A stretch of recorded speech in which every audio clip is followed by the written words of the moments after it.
The medical ship Mercy glided through the darkness of space. Its white hull shone in the light of a distant star. Red crosses marked its sides, visible from all angles. Dr. Han-Jun stood on the bridge, watching the stars. His tired eyes had seen too many disasters in his 40 years. This mission seemed simple enough. Bring vaccines to the people of Nera 7, a small planet hit by a strange disease. "Doctor, we're picking up the distress signal again," said Officer Kim Soo. Her fingers moved quickly over the control panel. Han nodded. "How many sick?" "Their latest report says over 10,000. The number grows every hour." 5 other medical ships followed behind the Mercy. Together, they carried enough medicine to save everyone on Nera 7. The planet sat in neutral space, claimed by no empire or alliance. Its people were peaceful farmers who traded with anyone who came in peace. "We'll be there in 4 hours, Han said. "Tell the medical teams to prepare the first vaccine batch." Kim nodded and turned to send the message. She stopped suddenly, her eyes growing wide. "Sir, new ships appearing on our scanners." Han rushed to her side. The screen showed 3 large vessels moving toward them from behind a small moon. Their shapes were unmistakable, the sharp, angled hulls of Kryvax warships. "This is neutral space," Han said. "They have no reason to be here." The communication system crackled. "Attention Earth vessels. This is Commander Thrax of the Kryvax Imperium. You are carrying illegal weapons. Prepare to be boarded." Han hit the response button. "This is Dr. Han-Jun of the Earth Medical Corps. We carry only medicines and vaccines for the people of Nera 7. Check our registry. We are a humanitarian mission." Silence filled the bridge. Then the scanner beeped again. "They're charging weapons," Kim shouted. Han grabbed the communication system again. "Kryvax vessels. We are unarmed medical ships protected under Galactic Treaty 5591. We carry doctors and vaccines, not weapons." The first blast hit the last ship in their convoy. The Comfort exploded in a ball of fire, taking 300 medical staff with it. "All ships, evasive action," Han ordered. "Send distress calls on all frequencies." The Mercy turned sharply, its engines straining. 2 more Kryvax ships appeared, cutting off their escape route. "They planned this," Kim whispered. "It's a trap." The second blast hit the Hope, tearing it apart. Han watched in horror as debris and bodies floated into space. The Mercy shook as a blast grazed their port side. "Engine damage," someone shouted. "We can't outrun them." Han made a decision. "Kim, take the data core and the evidence of this attack. Get to the emergency shuttle." "Sir, I won't leave." "That's an order. Someone must tell Earth what happened here. Someone must show them that the Kryvax attacked clearly marked medical ships." Another blast rocked the ship. The lights flickered. "Go now." Han pushed her toward the exit. "I'll make sure the shuttle launches safely." Kim grabbed the small data core that recorded all ship activities. Tears filled her eyes as she ran to the shuttle bay. Behind her, Han returned to the bridge. He would buy her time. He opened all communication channels. "This is Dr. Han-Jun to anyone listening. The Kryvax Imperium is attacking unarmed Earth Medical Corps vessels in neutral space. We came to help the sick. We carry no weapons. Remember what they did here today." The Mercy's engines turned to maximum power. Han aimed the ship directly at the largest Kryvax vessel. It wouldn't do much damage, but it would distract them from the small shuttle now leaving from the lower bay. As Kim's shuttle slipped away into the darkness, she watched through tears as the Mercy crashed into the Kryvax ship. Both vessels erupted in flames. Of the 6 medical ships sent to help Nera 7, only Kim's small shuttle escaped. She clutched the data core to her chest. Earth would learn what happened here today, and Earth would respond. The Grand Hall of the Galactic Council fell silent as the recording ended. The hologram showed the final moments of the medical ship Mercy before it crashed into the Kryvax vessel. Over 1,000 delegates from different worlds sat in shocked silence. Kim Soo stood next to Earth's representative, Lee Hyun. Her hand shook as she put away the data core. "This is a trick," said Thrax, the Kryvax ambassador. His gray skin looked pale under the bright lights. "Earth ships carried weapons to arm rebels against us." Lee Hyun stepped forward. He was a tall man with calm eyes that now burned with anger. "We have the ship logs. We have the cargo manifests. We have the bodies of doctors and nurses now floating in space." His voice remained low, but everyone could hear him.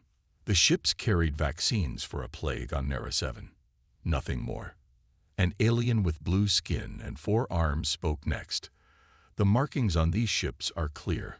By attacking medical vessels, the Kryvax have broken Treaty 5591, which all of us signed 200 years ago."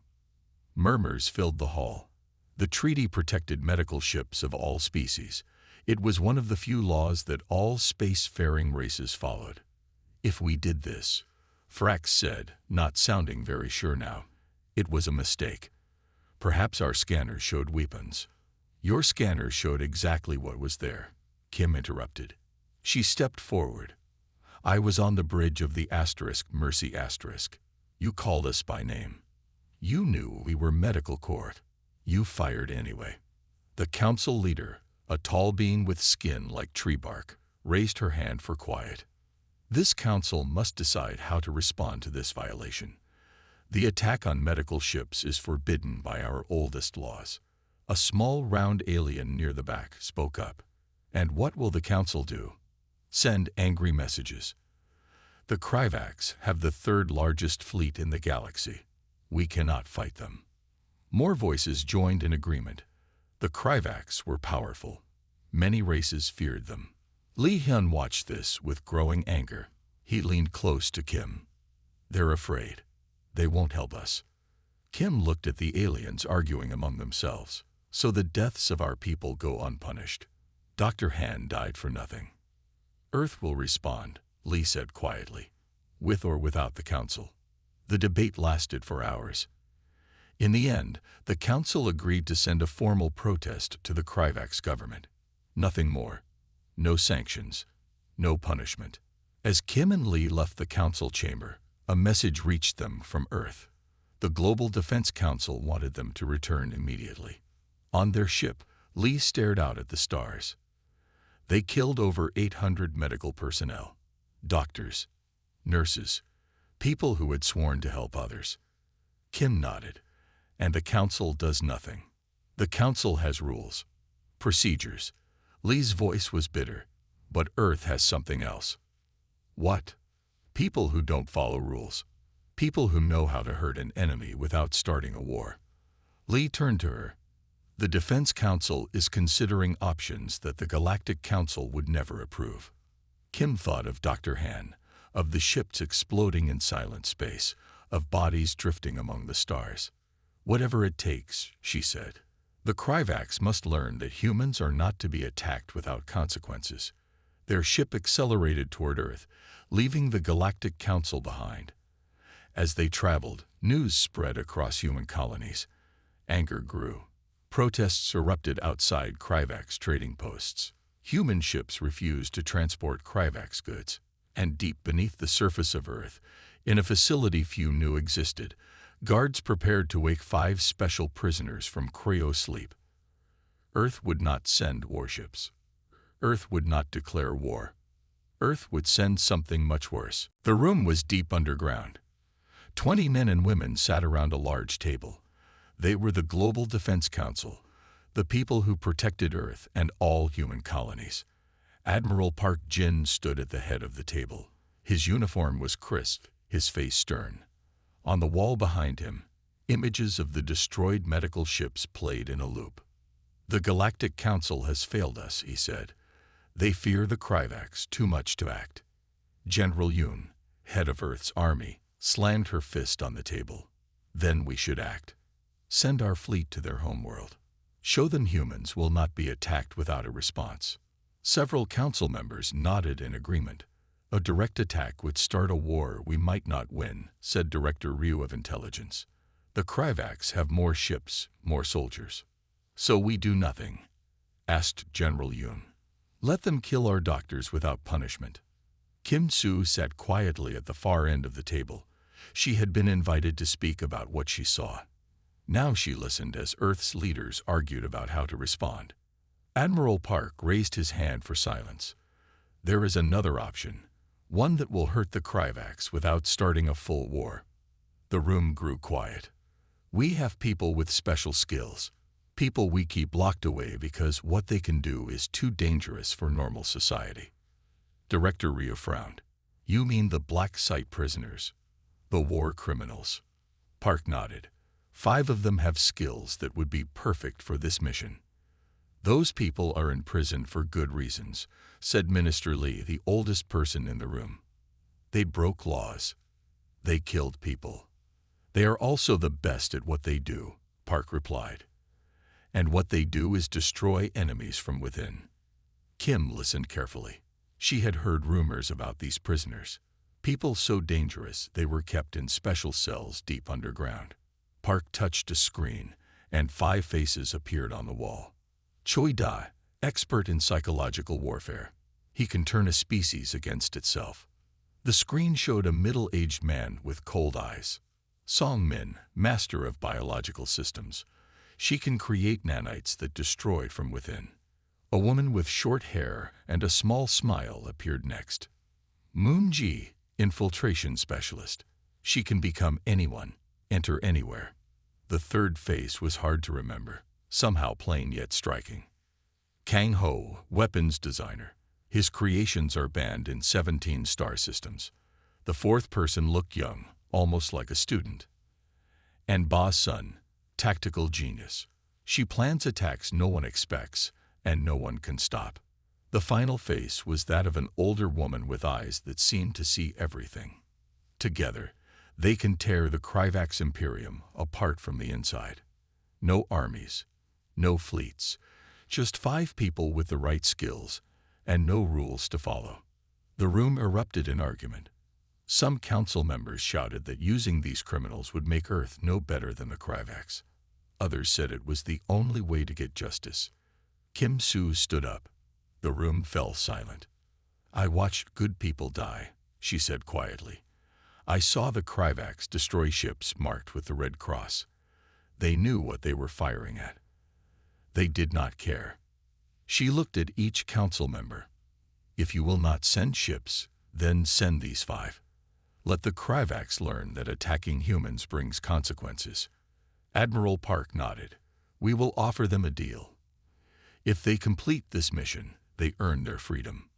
Minister Lee sighed. The Galactic Council will not approve. The Galactic Council will never know, Park replied. These 5 will operate without official support. If they are caught, Earth will deny all knowledge of their actions. The vote was taken. The decision was made. Earth would release its monsters to hunt the Kryvax. The facility was known simply as Black Site 7. It sat beneath an empty field in a remote part of Earth. No maps showed it. No records mentioned it. Here, Earth kept its most dangerous prisoners. Admiral Park Jin walked down a long white hallway. Kim Soo followed behind him, her steps echoing. Guards with serious faces and heavy weapons stood at each door. Are you sure about this? Kim asked. These people were locked away for good reasons. Park nodded. Sometimes we need monsters to fight monsters. They stopped at a thick metal door. A guard entered a code, and the door slid open. Inside was a plain white room with a table and 6 chairs.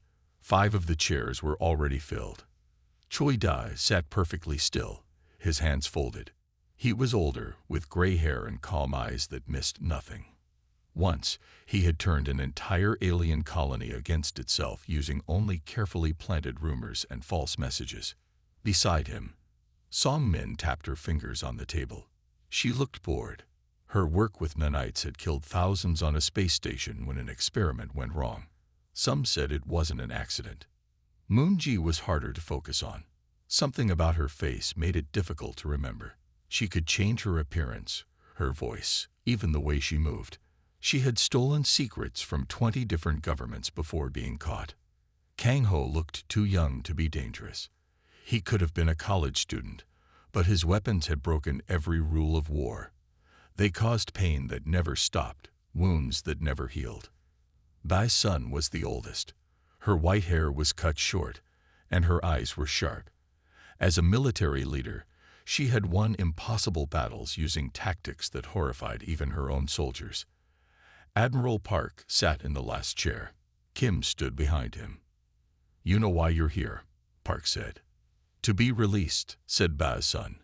Her voice was calm, like she was discussing the weather. "Conditionally," Park replied. "You will work together on one mission. Complete it successfully, and you earn your freedom." Choi Dai smiled slightly.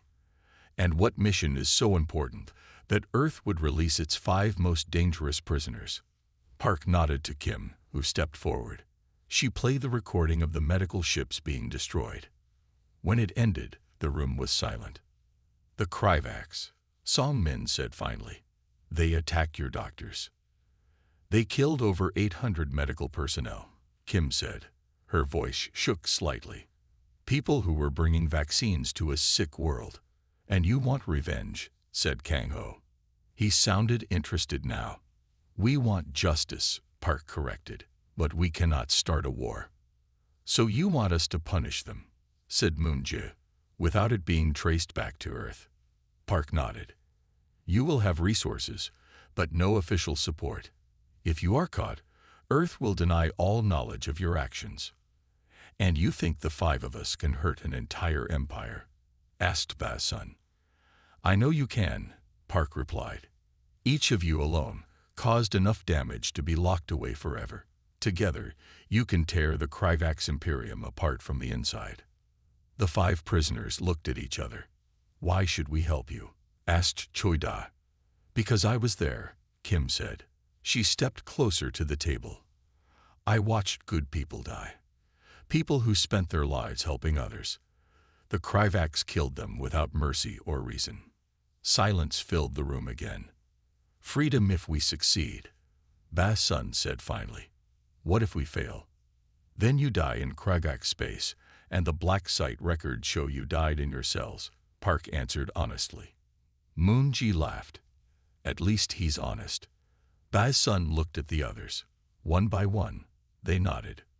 "We accept," she said. "When do we start?" "Now," said Park. "Earth has already waited too long for justice." The trading hub of Vex Station hung in space like a giant metal wheel. Ships from 100 worlds came here to buy and sell goods. The Kryvax controlled it, collecting taxes from every trader. No one noticed the 5 humans who arrived on different ships over 3 days. Bai Sun set up their meeting in a small room at the back of a noisy bar. Maps and plans covered the table. "The Kryvax think they're safe here," she said. "We'll show them they're not." Choi Dai studied the station maps. "Their security is focused on catching smugglers, not saboteurs." "What's our first target?" asked Kang Ho. His fingers tapped against a small device he had built on the journey. "Their ships," Bai Sun replied. "Song Min will handle that." Song Min smiled. From her pocket, she took a small container. Inside were thousands of tiny machines, too small to see individually. "My newest nanites," she said. "They'll target the navigation systems of Kryvax ships. When activated, the ships will lose control." "How do we get them onto the ships?" asked Moon-jae. "You do," Bai Sun told her. "You'll pose as a maintenance worker." Moon-jae nodded. Already her face seemed to change, becoming more angular, more like the local workers. "What about the weapons depot?" Kang Ho asked. "I've been studying it." Bai Sun pointed to a section of the map. "It's here, near the command center. A high-ranking Kryvax military group is visiting tomorrow. You and I will make sure they have a warm welcome." Choi Da looked up from his work. "And while you do that, I'll access their communication system. Plant some interesting messages between the Kryvax and their allies." They worked through the night, preparing. This would be their first strike against the people who had killed Earth's doctors. The next day, Moonji moved through the docking bays in a maintenance uniform. No one looked twice at her. She carried a cleaning device that sprayed Song Min's nanites onto each Kryvax ship she passed. Meanwhile, Ba Sun and Kang Ho entered the lower levels of the station. They carried repair equipment that hid Kang's special explosives. "The weapons depot is through here," Ba Sun said. They stopped at a service door. Kang placed a small device on the lock. The door opened silently. "We have 10 minutes before the security scan," he whispered. They moved quickly through the depot, placing small devices on key support beams. Each device was no bigger than a coin, but could destroy a large area. "Done," Kang said. "They'll activate when the military delegation arrives." Across the station, Choi Dai sat in a public communication booth. His fingers moved quickly over the controls. To anyone watching, he looked like a traitor sending business messages. In reality, he was planting false information in the Kryvax network.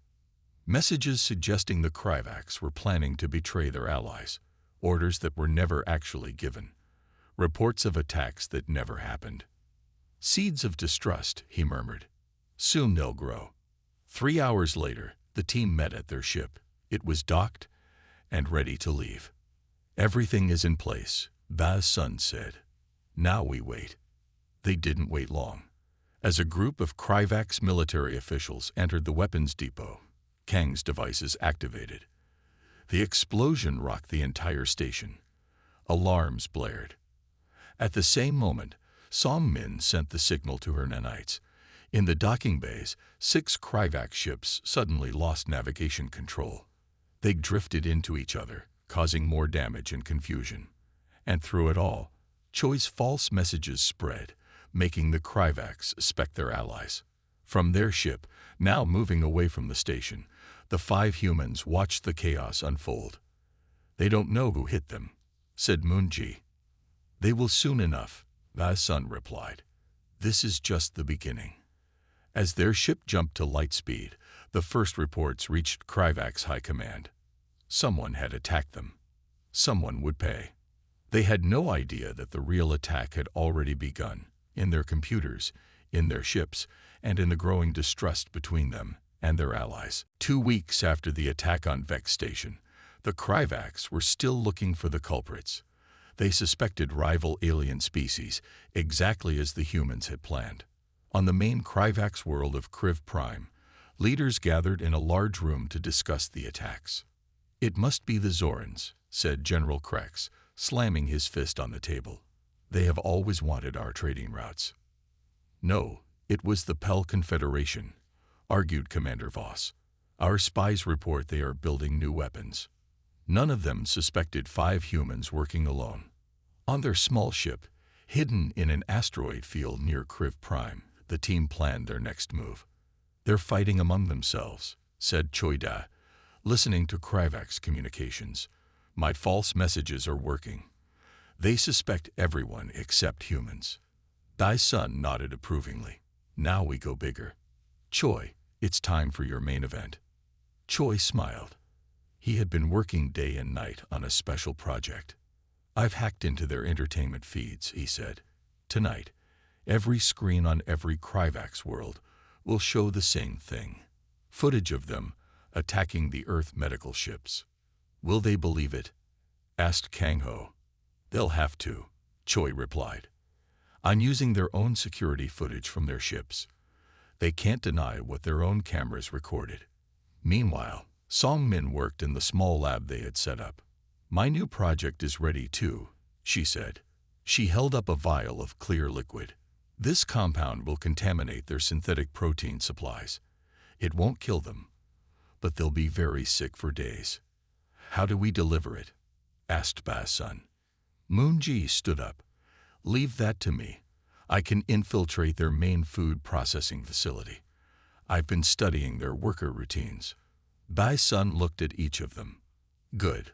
We strike tonight." Choi broadcasts the footage of the medical ship attack. Moonji and Song Min contaminate their food supply.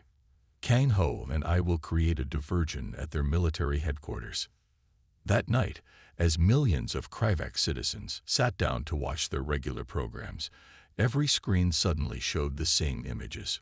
Kryvax warships firing on clearly marked medical vessels. The red crosses on the ships were unmistakable. The transmissions from Dr. Han Jun, pleading for mercy, played loudly. "This is what your leaders did," said a voice over the footage. "They attacked doctors bringing medicine to the sick. They killed healers. Remember this." On Kriv Prime, the Kryvax leadership panicked. "Shut it down," shouted General Krex. "Cut all broadcasts." But the damage was done. Millions had seen the truth. At the same time, alarms blared at the military headquarters as Kang Ho's devices created havoc with their security systems. Guards ran to respond, leaving other areas unprotected. Taking advantage of the confusion, Moon Ji slipped into the main food processing center. Wearing the face of a supervisor, she walked unchallenged to the central tanks where synthetic protein was prepared. Song Min's compound went into every tank. Back on their ship, the team watched reports flood in. "There are protests in 3 cities," said Choi. "The Kryvax citizens are demanding answers about the medical ships. And the first cases of illness are being reported," added Song Min. "Their food distribution centers are being shut down." On Earth, Admiral Park Jin received their coded message. He showed it to Kim Soo, who had refused to return to regular duty until the mission was complete. "It's working," Park said. "The team is hitting the Kryvax hard."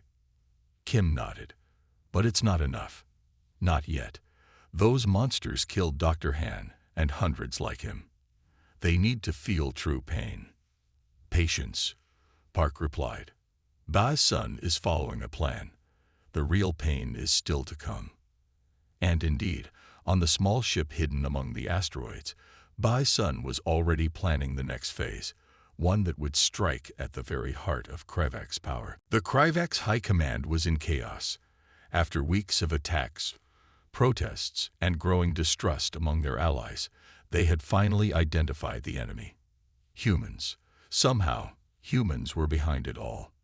"We will crush them," said Supreme Commander Draz. His gray skin was pale with anger. "Prepare the war fleet. We will attack Earth directly." The other leaders nodded. 200 warships began to gather, the largest fleet the Kryvax had assembled in 50 years.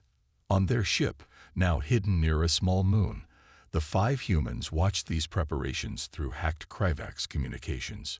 "They're coming for Earth," said Choi Da. "Just as we expected." Bai Sun smiled coldly. "And just as we planned for."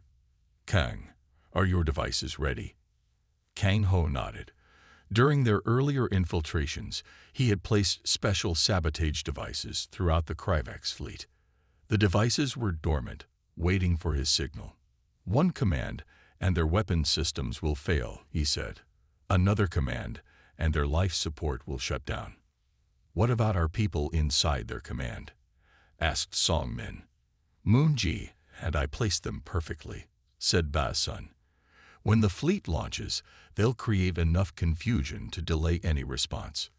Indeed, Moon Ji was no longer with them.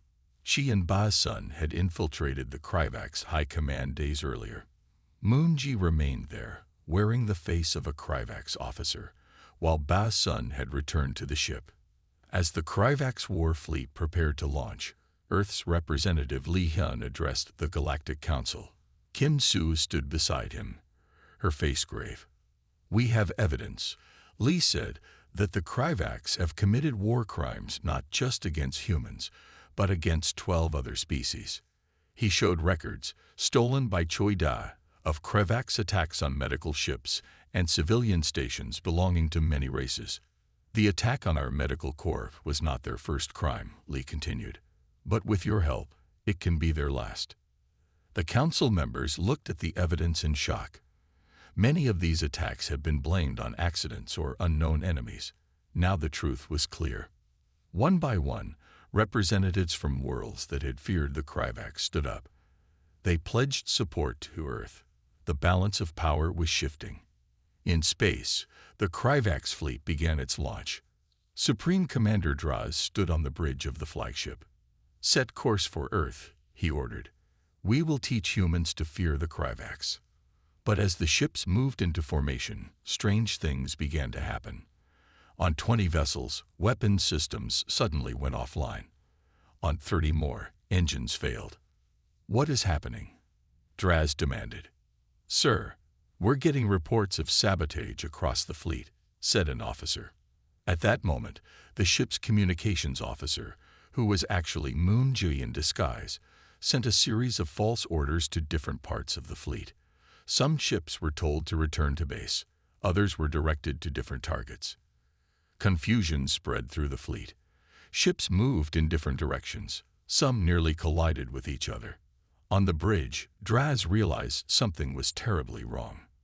"This is sabotage," he growled. "Find who is responsible." But it was too late. Kang Ho's devices activated across the fleet. Life support systems failed on the flagship. Alarms blared as oxygen levels dropped. The great Kryvax fleet, meant to punish Earth, drifted in chaos. Some ships managed to regain control and return to base. Others floated powerless in space. Draz, gasping for air as the life support failed, received one final message on his personal screen. It showed the face of Dr. Han Jun, the medical officer who had died trying to save his crew. "Remember," said a voice, "this is what happens when you attack Earth's healers." At the Galactic Council, news of the Kryvax fleet's failure spread quickly. The species that had feared them saw their weakness. The alliance that had made the Kryvax powerful began to crumble. Earth had not fired a single shot, but the war was already won. The failure of the war fleet broke something in the Kryvax leadership. Their power had always depended on fear. Now, that fear was gone. Thrax, the Kryvax ambassador to the Galactic Council, received urgent messages from home. The government was falling apart.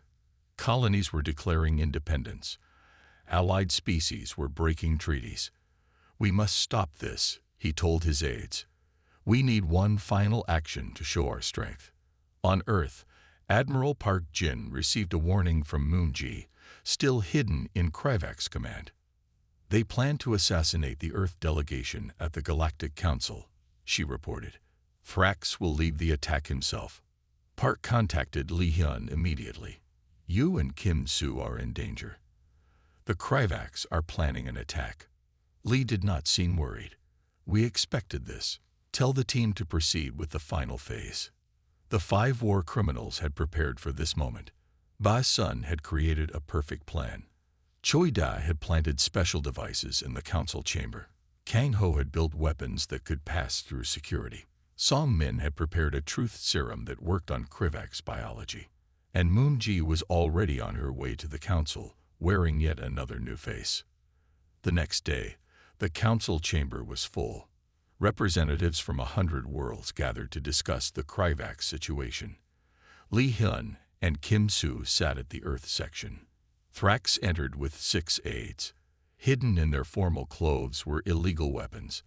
They planned to kill the Earth delegates and as many council members as possible, creating chaos that the Kryvax might use to regain power. What Thrax didn't know was that 2 of his aides were actually Moon Ji and Kang Ho in disguise. The weapons had been replaced with non-lethal versions. As Thrax approached the Earth section, Lee Hyun stood up. "Before we begin today's session," he said loudly, "I think Ambassador Thrax has something to tell us about the attack on Earth's medical ships." Thrax froze. This was not part of his plan. "I have nothing to say on that matter," he replied stiffly. Lee smiled. "Perhaps this will help you remember." Choi Da, sitting at a control panel, activated his devices. Suddenly, Thrax's private communications with his government played through the council speakers. "The attack on their medical ships was planned," said Thrax's own voice. "We wanted to test our new weapons and show Earth we are not afraid of them." The council chamber went completely silent. "That recording is fake," Thrax shouted. "Is it?" asked Lee. He nodded to Moon Ji and Kang Ho. who quickly moved to Thrax's side. Song Min's truth serum was injected before Thrax could react. His eyes widened as the drug took effect. "Tell us, Ambassador," said Lee. "Was the attack on our medical ships deliberate?" Thrax tried to resist. His mouth worked silently, but the serum was too strong. "Yes," he said finally. His voice carried clearly through the silent chamber. "We knew they were medical ships. We attacked them to show our strength." Gasps filled the room.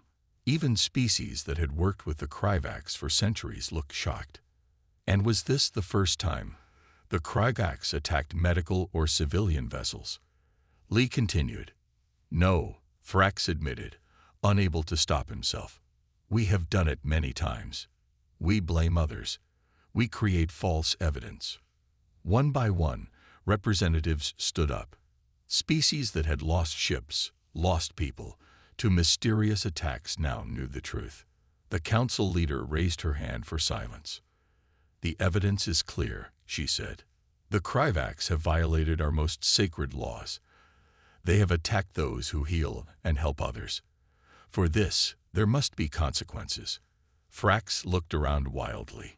His assassination plan had failed. Instead of killing others, he had condemned his own people. "The Kryvax Imperium is hereby suspended from this council," the leader continued. "All treaties with them are void. All trade agreements canceled." It was over. In a few minutes, without firing a shot, Earth had won. As Thrax was led away, Kim Sue leaned close to Lee Hyun. "Is it enough?" she asked. "For all those doctors and nurses who died?" "Justice never replaces what was lost," Lee replied quietly. "But it does help us move forward." 6 months passed. The Kryvax Imperium was no longer an empire. Many of their worlds had broken away. The Galactic Council oversaw the dismantling of their military fleet. Peace slowly returned to the galaxy. On Earth, Admiral Park Jin stood in a small plane room. 5 people sat before him: Choi Da, Song Min, Moon Ji, Kang Ho, and Ba Sun. "You have completed your mission," Park said. "The Kryvax have paid for what they did to our medical ships." "And our freedom?" asked Ba Sun. Her eyes were steady on the Admiral's face. Park placed 5 small cards on the table. "As promised, new identities, clean records. You're free to go anywhere except Earth and main colony worlds." One by one, they took their cards. These dangerous people, these war criminals, had served their purpose. "What will happen to us in official records?" asked Choi Da. "Officially, you all died in your cells," Park replied. "No one can ever know what you did." After they left, Kim Sue entered the room. She looked different now. Less angry, though sadness still showed in her eyes. "Was it right to let them go?" she asked. "They're dangerous people." "So are attack dogs," Park said. "But once they've done their job, you don't shoot them. You let them go." Kim nodded slowly.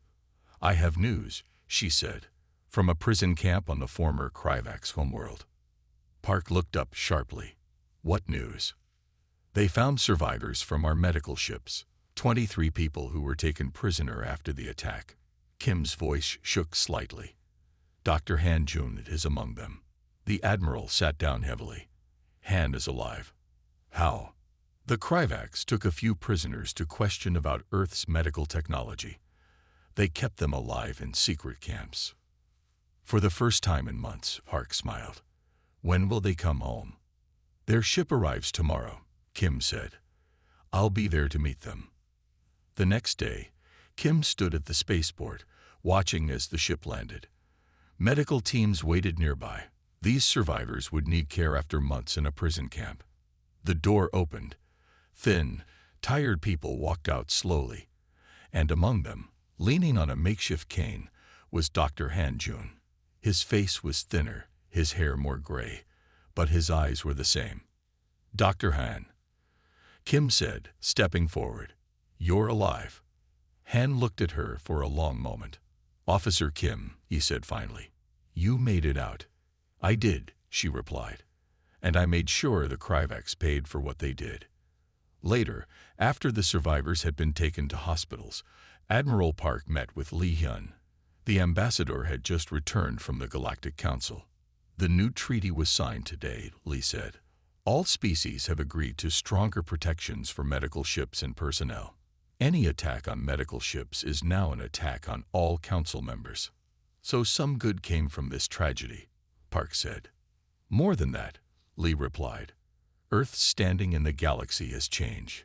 We're not seen as weak anymore. Because we won a war without firing a shot. Because we showed both restraint and resolve. We didn't send armies. We didn't destroy worlds. We found a way to deliver justice precisely." In a memorial garden at the Galactic Council headquarters, a new monument stood. It showed a medical ship with the names of all who died in the attack. It had become the most visited site in the building, a reminder that even in space, some lines should not be crossed. Dr. Han Jun visited it 6 months later, standing quietly before the names of his friends and colleagues. "Did we change anything?" he asked Kim, who stood beside him. "You did," she said. "Your work continues." And the galaxy learned an important lesson. "What lesson?" he asked. Kim looked up at the stars visible through the garden dome. "That humans protect their healers, and those who harm them face a special kind of justice." As they turned to leave, diplomatic representatives from a dozen worlds nodded respectfully to the doctor. Not just out of sympathy for what he had endured, but out of a new understanding. Earth was dangerous not because of its weapons or its fleets, but because of how far it would go to protect its own. The lesson had been learned. No one would attack Earth's medical corps again.